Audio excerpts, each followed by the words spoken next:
Welcome back. Today we're going to talk about a very special set. This is the Shortbus Audio Eru set, otherwise known as Michael Bruce's baby. So Michael Bruce has been tuning and retuning the S12 almost since the beginning, since early last year, and Eru is sort of the latest iteration of his work on the S12.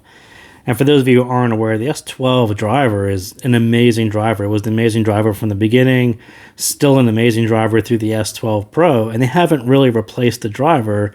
They've sort of slightly retuned it, but they haven't really found a replacement or a more capable driver than the original one that they used in the original S12. So yeah, it is quite amazing, and to hear it retuned so in a more balanced fashion. Those of you who may have picked up the original S12, you knew that one was a little bit bright, a little bit harsh.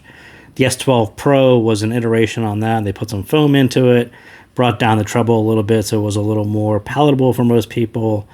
But, underlying that is an amazing driver. And to hear what Michael Bruce does to that driver to really bring it out is kind of special for me. It's most definitely my most precious set because it was essentially hand-tuned by Michael, and I don't talk about it much, but it is a very, very special set for me.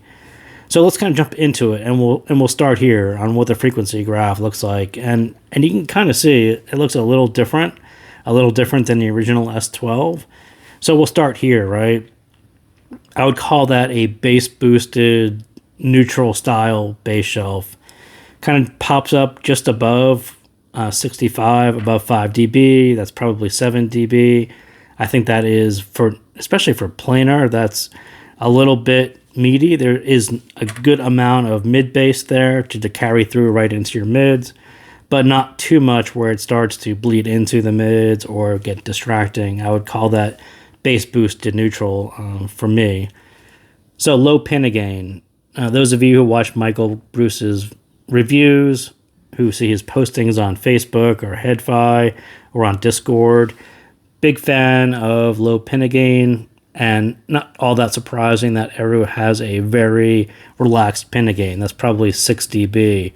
Just enough energy to get those upper mids sounding perfect and open and transparent and detailed, but never to sound harsh or shouty or get painful at higher volumes. And he is a higher volume type, so not too much of a surprise that does that. So treble, almost a linear extended, super extended treble. Those of you who are familiar with the S12, you're probably used to seeing this line probably good 5 dB or 6 dB up from where it is. And that was ultimately one of the issues with the original S12. It was just great treble, but it was way too much, and most people really couldn't handle it without some foam tips or putting something, some kind of mod to it. So to see Michael Bruce bring it down and make it almost linear, extended, and you can actually ignore that. That's my coupler peak. You can pretty much assume this guy goes straight out through extension, and it's kind of wild. I mean, it's almost like hearing treble out to the horizon of your hearing. That's exactly what it sounds like. So very, very nice graph, encompassing tons of concepts that Michael talks about all the time. Sort of a neutral, meaty bass that supports not only, normal pop music, but also rock music, metal, things that require some kind of mid bass. You have to give some mid bass there with this much extension to really balance the two. And that's sort of what exactly that graph looks like. So let's kind of jump into it here. And again, I don't really think you can untangle the sound, the frequency response of Eru from Michael Bruce, right? These are almost one and the same. This is almost a manifestation of all the things that he talks about. And number one is probably balance. And we talk tons and tons about balance. And you don't necessarily have to have neutral balance. You could have V-shaped balance. There's lots of different variations on balance. But I think Michael really specializes in this sort of mid-centric balanced sound. Mids above everything else. Never lose focus. The mids never fall back. There's never really bass rising above the mids. There's not treble, especially not treble rising above the mids. Never losing focus and never degrading the mids. And I think that is sort of this foundational component to this tuning. And I would call it mid-centric. It's very mid-focused, and we'll kind of get to that in a bit. But also that crazy extension at both ends, right? So planars can do exactly what those are about. They have tons of extension even on the sub-bass side. And again, as you saw on the graph, there's tons of extension on the treble side, but you have to bring those levels into the realm of pleasing to most people, and that's exactly what Eru did. So, like I said, but do it in a clean, natural, and without really sacrificing bass or too much treble. And that's almost where other planar commercial ones sort of fell short. Some of them really sacrificed the bass, brought down the bass to a level that was a little bit too low, doesn't really handle enough genres, or you gave it too much treble like the original S12, and it was just a little too hard to handle. It was super extended, super detailed, but a little bit hard to listen to for a long session. So low pinning, again, Michael Bruce talks about this all the time. And for me, what that really means is no coloring. I don't like when vocals are colored by pinning, especially that area tends to add that brightness and that sharpness, a little bit of shoutiness. That's not what you get on Eru at all. There's no coloring. And it almost brings you unlimited volume, right? Without pinning, you can actually volume scale this one about, to the edge of your hearing. It is a set that scales very, very well, and a lot of that is just that low pinning. And it actually sounds better when you raise the volume up to the point where you can hear everything. Also handling metal, right? So low pinning, metal hits you right here, right? Guitars, screaming vocals, whatever it is, that sharpness that you get in lots of rock music, metal, whatever it is, even some pop music. Having this too sharp, I see people talk about, 12, 13, 14 dB is something they're okay with. I think I very much agree with Michael. I think 10 dB is about my hard limit. Anything above 10 dB, and it's probably going to get annoying and fatiguing. So, again, not a surprise why that is there, why it's there for certain genres, because Michael likes metal, and when metal hits that really hard, it really, really digs right into your ears, and it's really hard to listen to that style of music for too long with anything, approaching 10 dB. So 6, 7 dB, not all that shocking. Also, immersive imaging and stage. I've talked about EJ07M. Michael is the original EJ07 person. He was the one talking about that set before anyone else was really talking about it, and a lot of it was about this. So not all that surprising that this one also has immersive imaging and stage. Can I explain how he did it? No, I can't, and Michael can probably do it much better, but it's very, very special. There's no other planar that does what it does as far as imaging. Is probably not even close. I think Heyday was about as close as it got, and that's why I sent it to Michael, but it still falls quite a bit short from where Eru is on staging and imaging. And for me, there's Eru, right? This is a very special set for me, and then the next closest thing that comes close to it is probably going to be the Tribrids. My M, I think other ones like Variations, maybe those kind of get in there, but there really isn't anything between the two, and that's what. And I think for me, that was really the planar promise, right?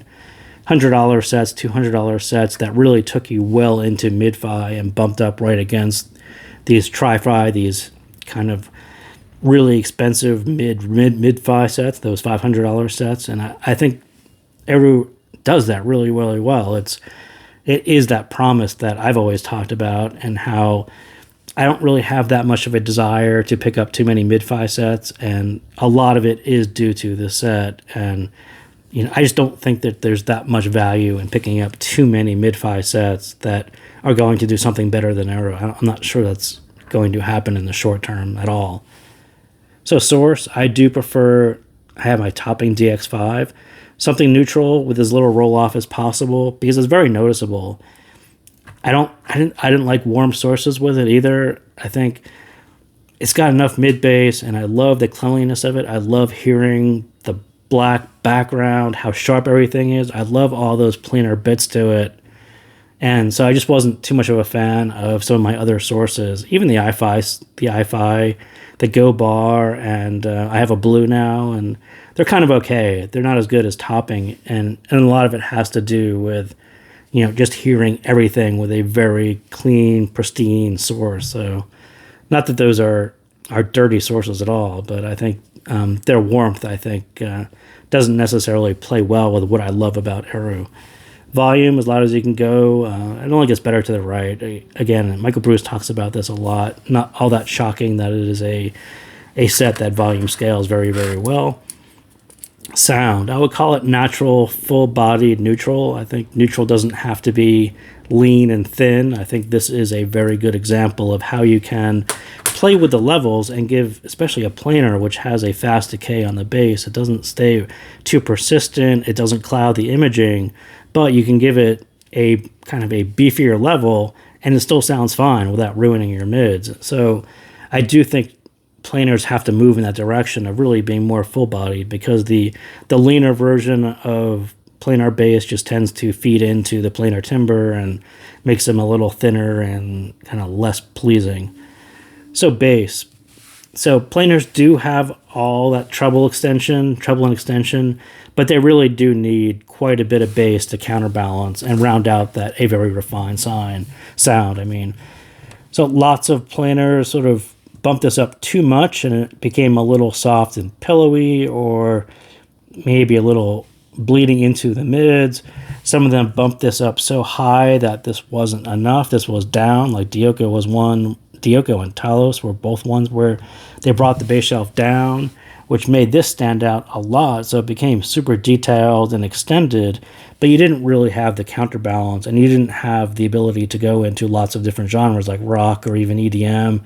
Pop music was kind of even a stretch for it, because you were really missing the mid bass part of that. And also, when you have something that's just so bright, you really don't have this fully rounded, refined sound. You end up with something that's just kind of sharp and bright, and that's okay for some people. But to get into sort of a top of the line style, top of the line sounding set, you really do need both this high bit and a lower bit to really round out the sound. It just sounds a lot more refined, a little bit more rounded, well-rounded. So again, I think Michael spent tons of time really balancing out the treble and the mid bass, and really covering all the genres that he talks about in all of his reviews. So like I said, most planars have been thin, and that really leans into that planar timbre. You don't really get that on Eru. Eru goes a bit heavy into the mid bass to balance, and it really easily does hit those genres that really needed some mid bass to sound pleasing. No soft, pillowy bass. Michael does talked about, I would call it tactile, ear-hitting level. He calls it bouncy, this Faust rebound, defined bass that can really hit classical through EDM, and that's sort of what Eru does very, very well. If you're looking for a big, fat-bottomed planar, that's not actually what Eru is. Eru is more that's going to take you from a hard-hitting, well-defined drums that have a attack and a decay, and they don't diffuse out, very sharply defined, nice notes. Works great in classical, because classical picks up that lower end, doesn't get distracting, doesn't step out of bounds. And then EDM, because it actually will hit those, really that kind of bit where it just starts to feel tactile and you hear your ear kind of move a little bit.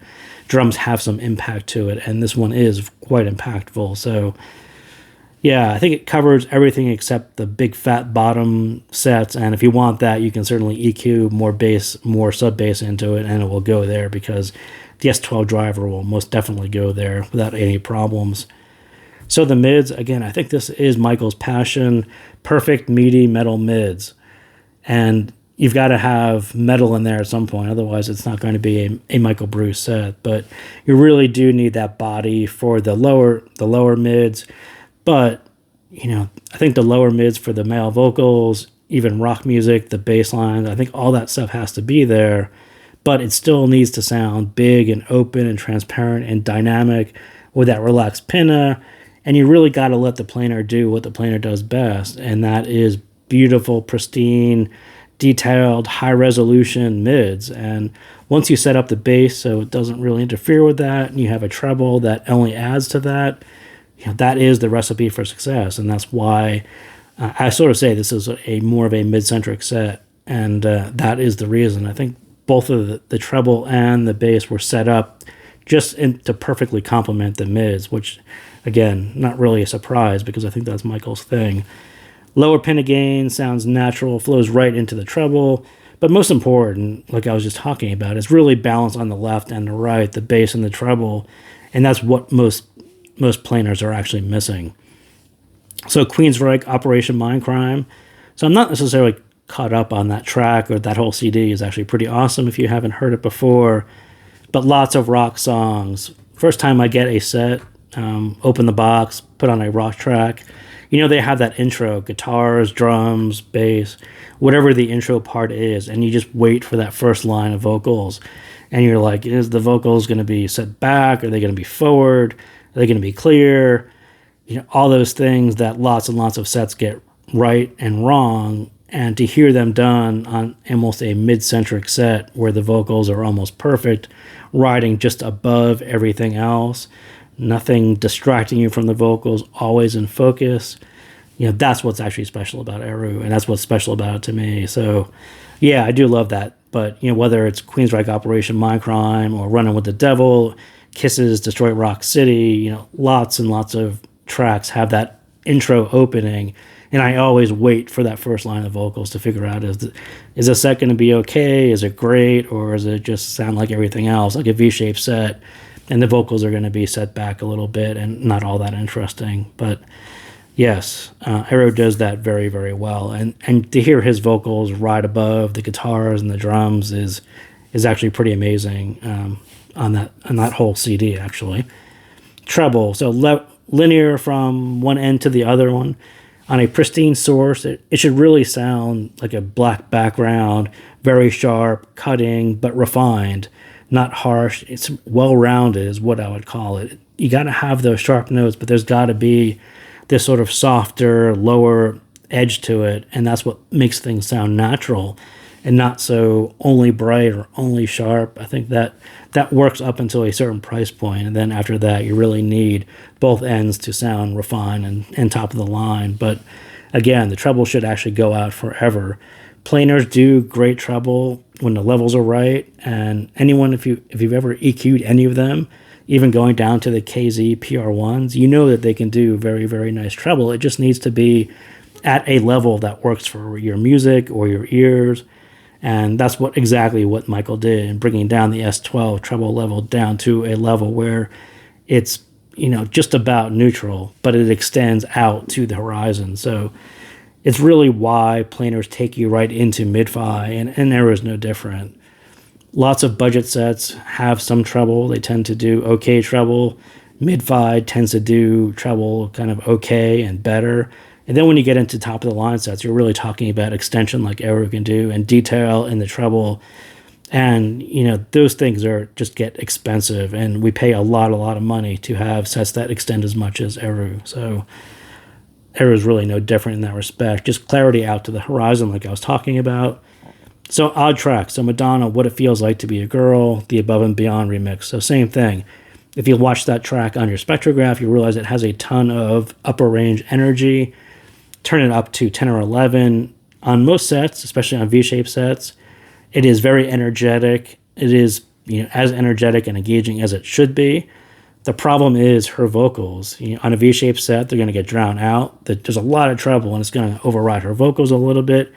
Again, to hear this actually done on Eru, where you're hearing all that high energy in the upper range, but her vocals never lose focus. It's actually slightly above everything else. It's really, really nice. Very, very, very, very well done. And I just happened to be listening to that track on another hybrid, a more expensive hybrid that came in, and it's exactly what I noticed. That one is just slightly bright, and the track starts off, again, it's this intro bit. So the intro to that song, lots of upper range, high energy, very engaging, very cool on that set. And then you hear her vocals, and they just don't quite rise above the treble level. And again, for a high energy set, for a high energy hybrid set, it kind of sounds pretty good. But then you hear it on Eru, and it sort of ruins the experience. Like, well, why can't that set, for all that money, do it as well as this did it, with the staging and the imaging and everything else that comes along with it? So lots of upper range, but never loses her vocals like I was just talking about. So the last bit. So another problem area for most planers that lack balance. too much pinna gain, too much treble tends to flatten the stage. Those of you who remember the original Timeless, even some of the KZ ones, flattening the stage on a planer isn't all that much fun. It sort of loses the top of the line characteristic of those. You sort of feel that there's a bit of top of the line DNA there somewhere hiding underneath. Timeless was very much like that. You knew it had detail and resolution beyond its price range, well into mid-fi, but until you got that stage right, I think it would always kind of remain, it's a cool planer for a planer, but it didn't really compete with other hybrids that were more expensive. So with Eru, you get this lower pinna gain, lots of extension, enough bass for that around the head immersive stage. And this one definitely does go right around to the back of your head. The Who's, that Quadrophenia song, that first track, Something with the Sea, the very first track where you hear the waves crashing behind your head, the rain is actually falling in front of you, the vocals are in front of you. It's very much an immersive feel, just like that.